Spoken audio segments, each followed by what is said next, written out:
Welcome to 15 Minutes of Mental Toughness with your host, Dr. DRROBBELL.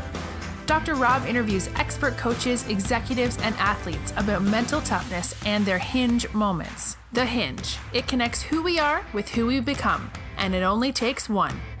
And now for your host, Dr. Rob.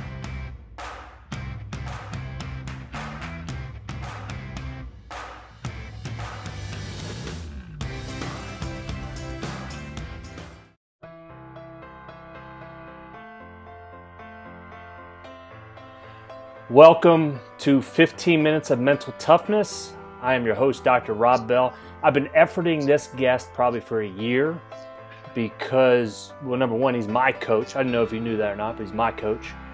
And he's a coach to hundreds, thousands of people. This is Coach Martin Rooney. Coach Martin Rooney is the founder, global ambassador of Training for Warriors, as you can see that right behind him. Over 300 locations, 20 countries. Their motto and mission is bringing out the warrior within. I've got to meet Coach Rooney, and I'm always impressed. And whenever I need some motivation, that's the number one guy that I turn to. So I'm really excited about this interview. A little bit more of Coach Rooney. He's been training athletes since 1998. I know we're going to hear about his hinge moment, about how he actually got into that, but has worked with elite athletes, NFL, MMA fighters, WNBA, draft picks, is a purple belt in Jiu Jitsu, and then if there's another trump card you can pull, he's got 8 books out, and I'll put the links up there, but my favorite book, I think it's the most recent, is Rooney Rules. Coach, thanks for joining us, man. Hey, my pleasure to be here, and it is true. He has been chasing me down, and it's not that we haven't wanted to do this. And hey, as much as he's learned from me, hey, you know, what books are sitting on my shelves right now. But man, whether it's the Hinge or this one, very inspiring too. So guys, make sure, you know, if you're listening to this, I'm sure you've checked that out. But whenever I need a little inspiration, hey, the motivator needs to be motivated sometimes too. But my pleasure to be here, and thanks for that intro and setting the bar so low. You got it, brother. Let's get into it. So 15 minutes of mental toughness. What is mental toughness to you? Wow. Well, hey, as you and I have talked before, having worked with some of the, not only the best athletes in the world, but now even more challenging, I think, working with the weekend warrior, what I really see mental toughness is, if I were to describe it, is some people might think it's, oh, you're just like really tough, or you can push yourself further. But my simple definition would be how well you control yourself in certain circumstances. You know, so it doesn't have to be that you're doing a double triathlon to be mentally tough. You might have to be mentally tough because you got to get 2 of your kids to swim and tennis practice like my wife has to do every day. So that would be the first place I would go with it, is mental toughness is your ability to control yourself in certain situations. Okay, so your ability to control yourself in certain situations. With your impacted so many people's lives, how do we train that mental toughness muscle? And hey, I love the fact that you're saying it's a muscle. Yeah. And this is something that I've thought about a lot over the years indirectly. Like, I wanted to think that I'm a physical trainer. Before that, I was an orthopedic therapist. But really, in all of those scenarios, you're always working with people's minds to make them more. And the best way that I could describe it, I guess, in a short period of time is, picture there's a staircase, right? And at the bottom, you got no mental toughness. Say up 10 or 15 stairs, you got tons of mental toughness.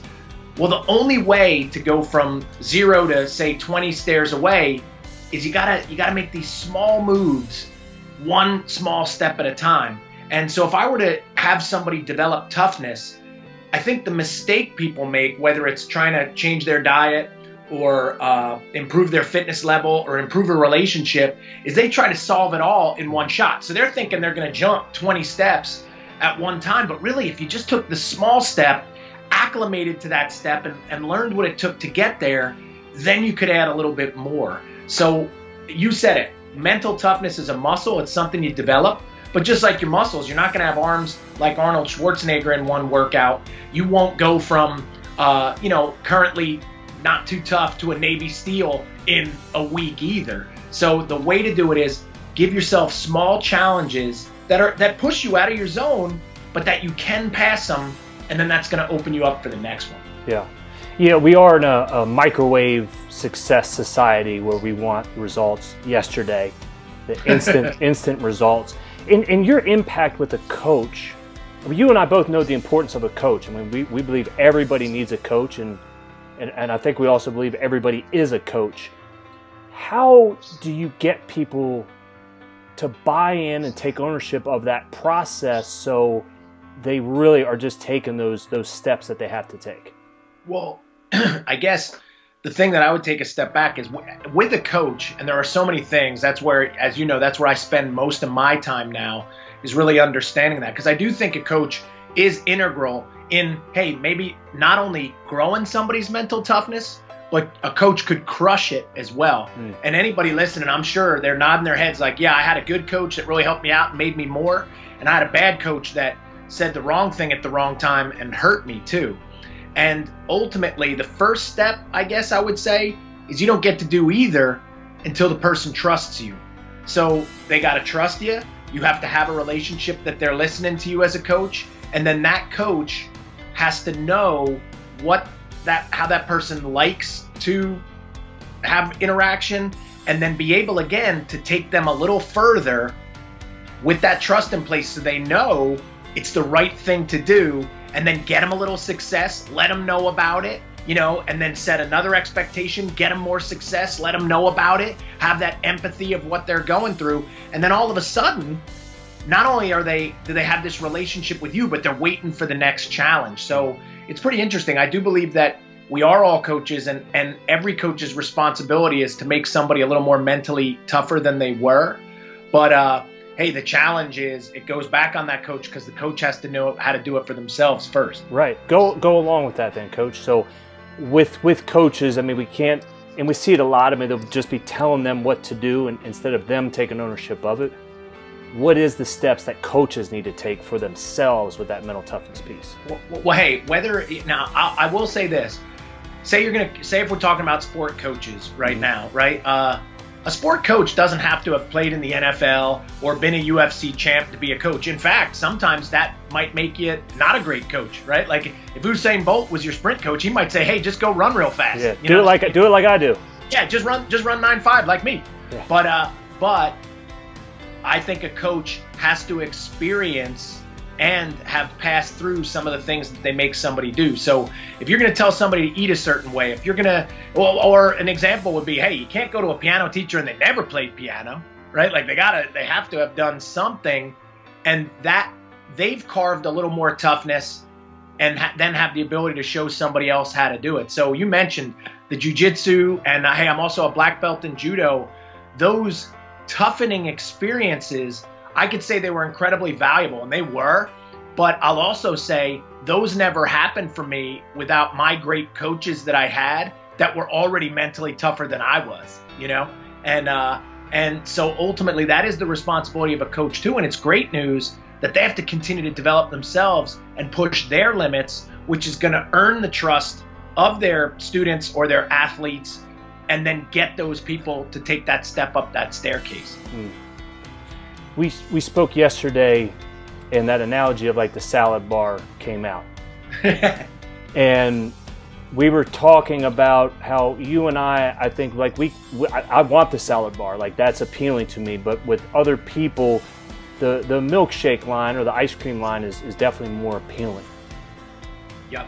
How do we start to get people to want to be in that salad bar line, want that chicken and broccoli for meals and really crave that piece? How do we get people on that journey? Well, it's interesting. And to preface that, you and I were talking yesterday. Hey, you're over at Notre Dame and you're watching this huge line at the salad bar, and then not a line for the junk. And really, we almost discovered it right there that the salad bar is an exercise in mental toughness, where those kids have learned, because let's say it this, for anybody listening right now, hey, both Doc and I love going to the salad bar, but I'll say this, I'd love the milkshake too, and I'd love the double cheeseburger. I would like that maybe more, but I'm exercising toughness. Remember, controlling myself in a certain situation.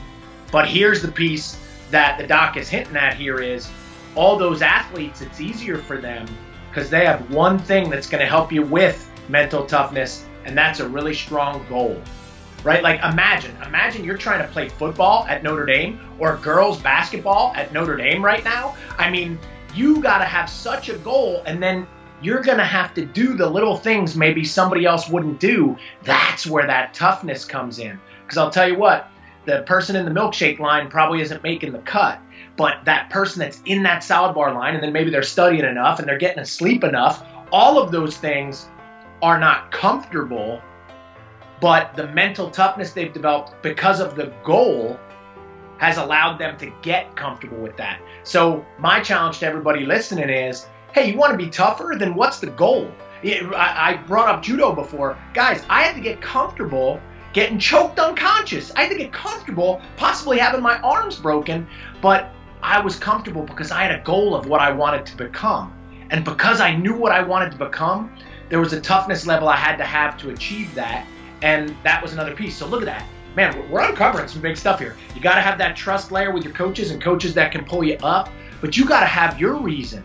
You got to have your reason why you started. So whether it's if you're trying to lose weight for some big event, don't forget that, because that's going to help you be tough. Actually, look what happens. Well, yeah, you can tell me, Doc. What happens when, say, somebody's getting ready for a big reunion or something, or a wedding, and they're shredding down, or a big tournament in golf, and they're doing everything they need to, and then say, now all of a sudden for the next 6-8 months, there's no big thing coming up. What happens?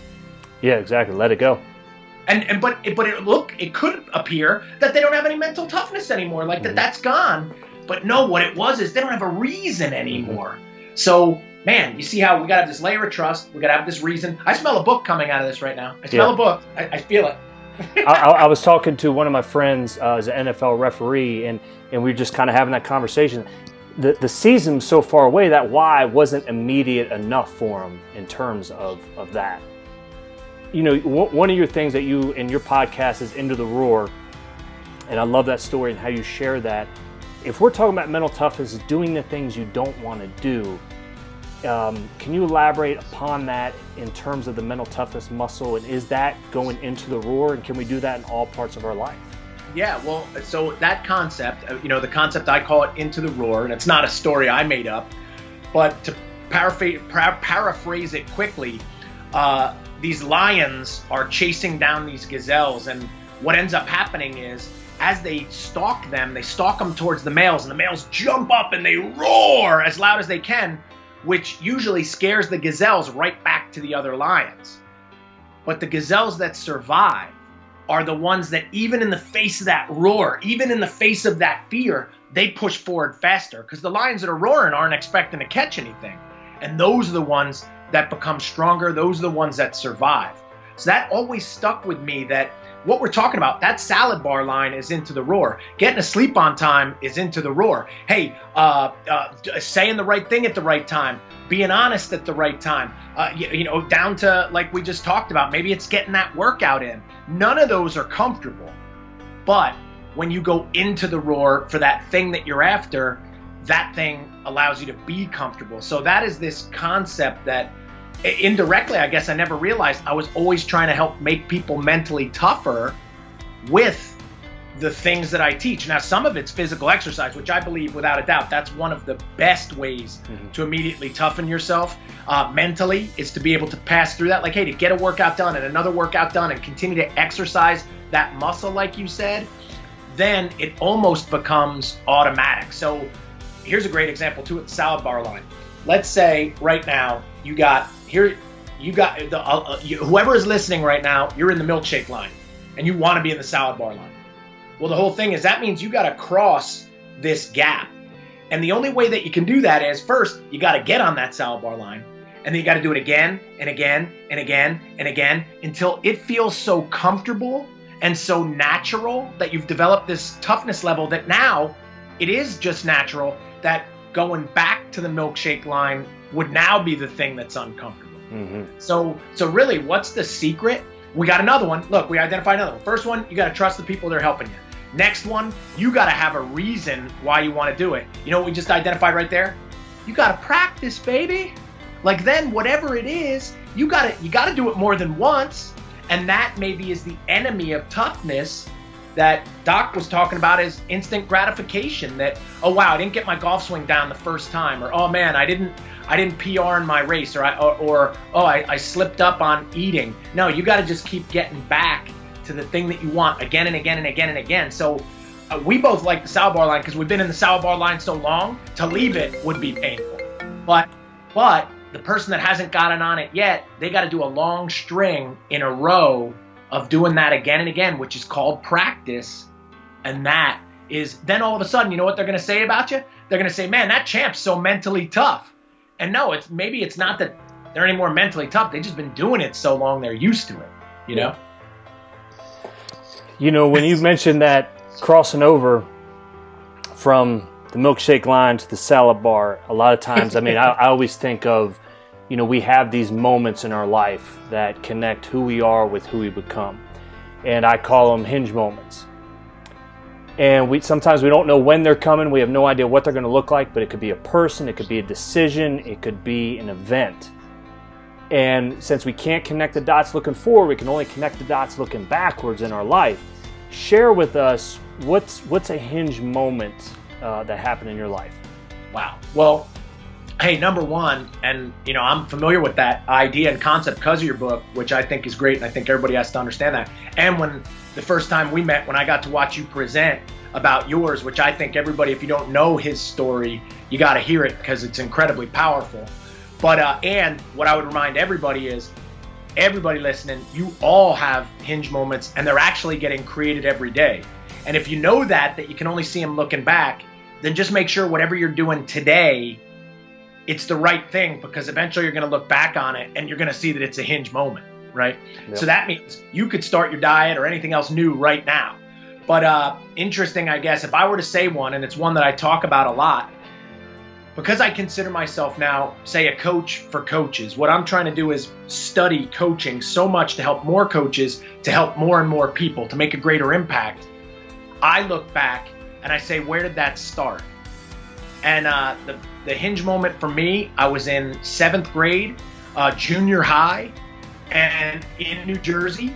And man, I thought I was going to play for the New York Yankees. I was a baseball player, man. I loved baseball. And back then in the early 80s, that was the national pastime. Baseball was king. And they brought us in for a meeting and unfortunately said, hey, all 7th graders stand up. No 7th graders will be making this team. There are no tryouts because we already got enough 8th and 9th graders. So there's the door. And man, hinge moment, I was in shock, you know, and an actual doorway. And when I walked out that door, there was this guy standing out there with a smile on his face, and each kid that left, he said, hey kid, I heard there's no baseball, but you look great for track. You should do track. And very important that everybody listens, man, I wanted to be part of something. And that guy had enthusiasm. So I looked up at him and I said the only thing I could think of, I said, track? And he goes, yeah. I said, what's that? I said, what is that? I want to do it. And the next day I went out for track. And over the next 5 years, that coach, he took such an interest in me and spent so much time on me and invested into me that sport changed my life. Now I coach track and field, and I've done it for a long time. And I've always tried to model myself a little bit like a guy that stood out a door, passionate about something so much that he would get people that knew nothing about it to do it. And that, I'll say this, because if he doesn't stand outside that door, I'm probably not on this interview right now. Actually, yeah, I'm surely not on this interview right now. So you want to talk about a hinge moment, and there are so many of them, because then there'll be another, you know, your life is a series of left and rights, right? But that one, a big one, and that guy definitely responsible for making me mentally tough too. It's a fantastic story, man. One person made all the difference in your life. Yeah, and he did it for a lot of people. It wasn't just me. Right. You know, and like that guy, I guarantee that guy is a hinge moment in a lot of people's lives. And that's the power of a coach. See, a coach is somebody that creates those moments for other people. But like we just said, everybody's a coach. So if you're listening, you say, well, I'm not a coach. Well, are you a parent? Are you a boss? Are you a coworker? Are you friends with somebody? Then you are a coach, and you're not just creating those moments for yourself, you're creating them for somebody else every day too. Yeah, absolutely. And then I think of, that guy standing right outside that door impacting your life, and then the thousands of people that you've impacted. And we can't know the results from our actions because of one thing that you say to somebody today that encourages them when they go home to their wife and kids, and now they're just in a little bit better mood, and they kind of share that positivity with them. And that wave, I call them ripples of a coach. Like that thing that you get spinning like that, we have no idea where it goes. And I'm just getting a taste of that now, where I'll get emails and it'll be somebody from one of my programs around the world that I've never met that'll say, this thing saved my life, where I'm no longer diabetic. My father died of diabetes and now I don't have it anymore. And I've got these kids and I'm going to be able to take care of them. And then you think about the kid's life, and maybe that kid will now have a kid, and who knows, maybe that kid cures cancer someday. You never know the ripple you create, but because you create them, then why not? What I always teach is then, hey, why not try to create great ones for everybody? Yeah. Baseball move here. I'm going to go ahead and throw you a slider. Share with us a story from somebody from Training for Warriors whose life has just been so impacted, and how they've transformed. Man, well, there are so many of those like that, but I think the one that maybe stands out the strongest for me right now, and I'm sure she wouldn't mind me talking about this, but we have a woman in our network. Her name is Alisha. She's out of Huntington Beach, California, one of my favorite people on planet Earth. And she started she was a pastry chef, had to get herself back into shape. And why? Because she had found out she was diagnosed with cancer. And you want to talk about having to be mentally tough, going through chemo, and she has 4 small daughters.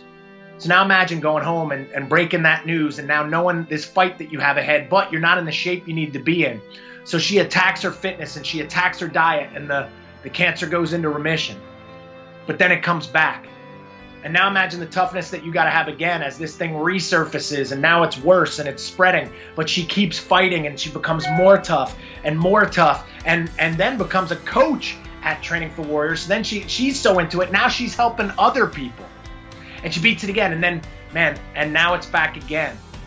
And it's back again, and she's continuing to fight, and she travels all over the country to all our facilities. She's just nonstop inspiring people left and right.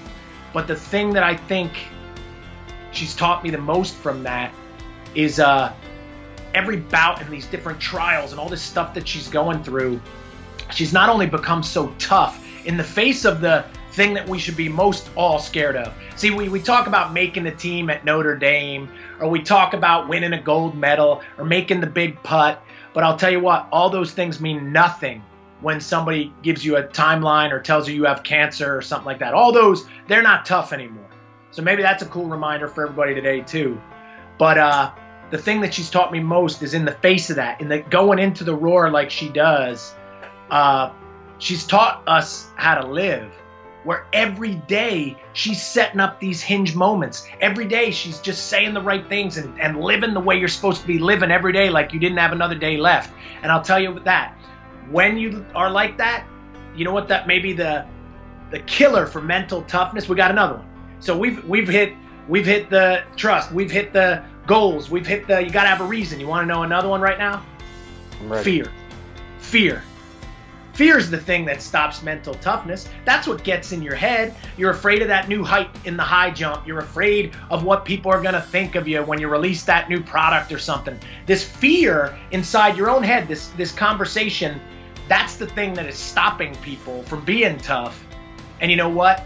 Man, when you pass through all of that and you're just you, man, you're the toughest person you know.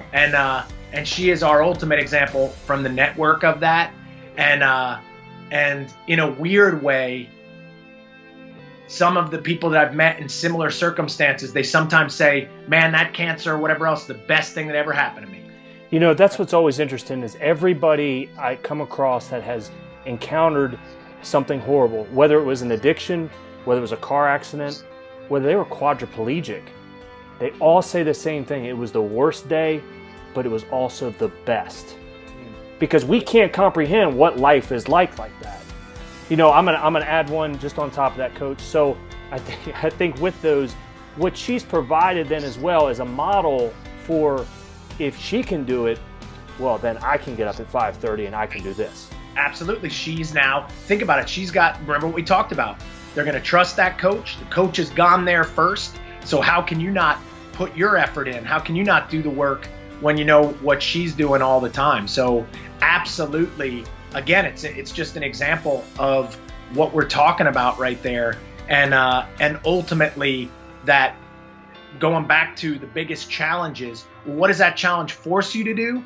That challenge forces you up that staircase. It forces you maybe 5 steps or 10 steps, a little faster than you wanted to. But then once you get there and you see what you become as a result, there's no going back. And that can be war on the battlefield. I know so many soldiers that come, there's just, once you've been through certain things, you may not have wanted them at that time, but there is a gift of toughness in there that makes things easier. Remember, you and I talked about, like, one of Dan Gable's famous lines from wrestling is, man, once you've wrestled, everything else is easy. Mm-hmm. But maybe we could take it further that, hey, once you've been through some kind of big trial, or once you've had something really rough happen to you, the other stuff is easy, right? Because you're tougher now. And, it's kind of funny that toughness, like we're talking about in coaching as a combo, it's kind of everywhere. Right? Like, every person's affected by it. Every person is one or has it, but the differing degrees, like the stuff we're talking about, how they culture it or cultivate it will decide their life, which is what the Hinge moment is all about, pulling it all together. Do you want to pull it all together, Coach? Because I know you're a strategy hound. What do we get? Well, what I would say is, hey, surround yourself with people that trust you, or you trust. Then from there, you better understand why you're doing what you're doing and why it's important to you. And then you've got to now take some small action, a little bit out of that zone of where you were comfortable. You got to get off the couch. You got to hit that keyboard. You got to get to the gym. And then you got to stay consistent over and over and over until you become the person or hit that goal that you wanted. And then the final step is wash, rinse, and repeat, baby, as you keep going up that staircase. So really, it's not that hard. We're just talking about setting some goals, having the right people around you, and then taking consistent action. And really, that's the secret to a workout program. That's the secret to getting a black belt. That's the secret to speaking a new language. That's the secret to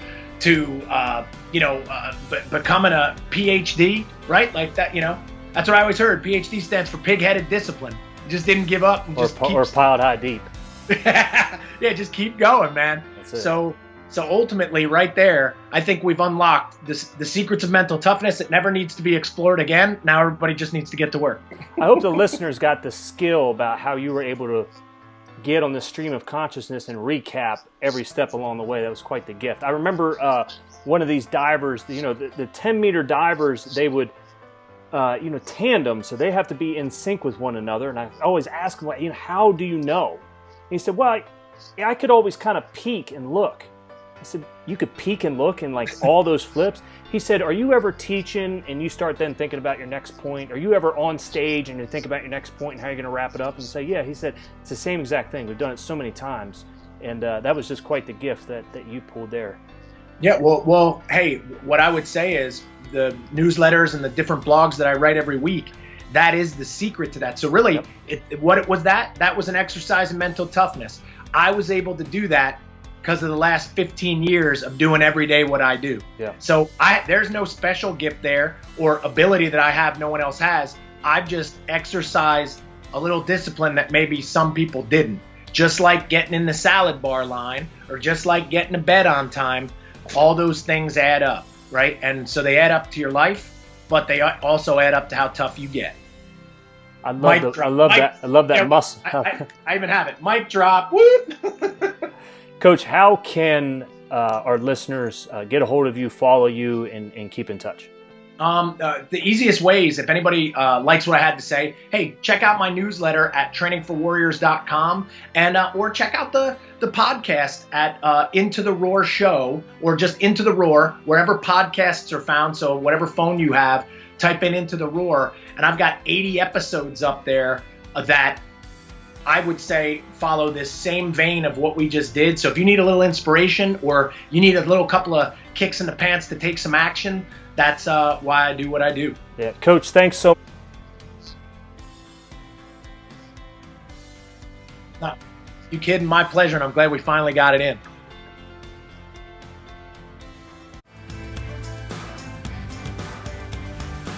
Thank you for listening to the Mental Toughness Podcast. If you like what you heard today, please be sure to subscribe to our podcast. You can also check us out on Twitter at DRROBBELL or visit our website at drrobbell.com.